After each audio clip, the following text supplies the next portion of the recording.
जिद जन कर धनी कठिन डगर बा पास नहीं बाटे बहुते दूर देव घर बा।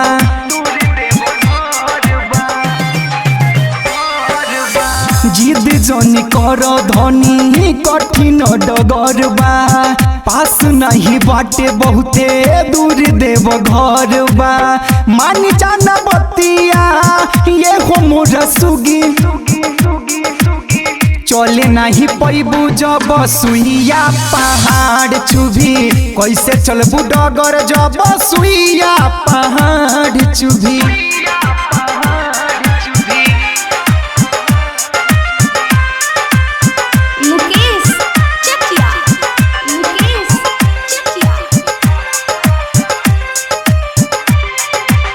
चढ़ते सावन देवघर भीड़ होला भारी कैसे के जइबू तू बाबा के दुआरी।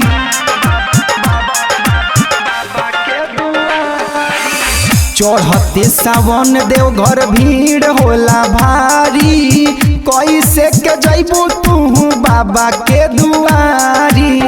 लागी जब भूख तोहर उठ जाई सुखी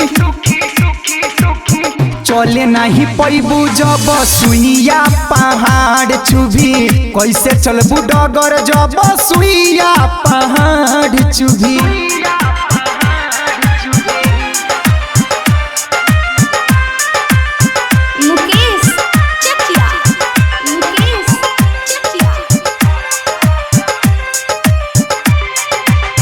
हरिओम चंदन संगे हम उहाँ जाइब वीडियो कॉलिंग से दर्शन कराइब।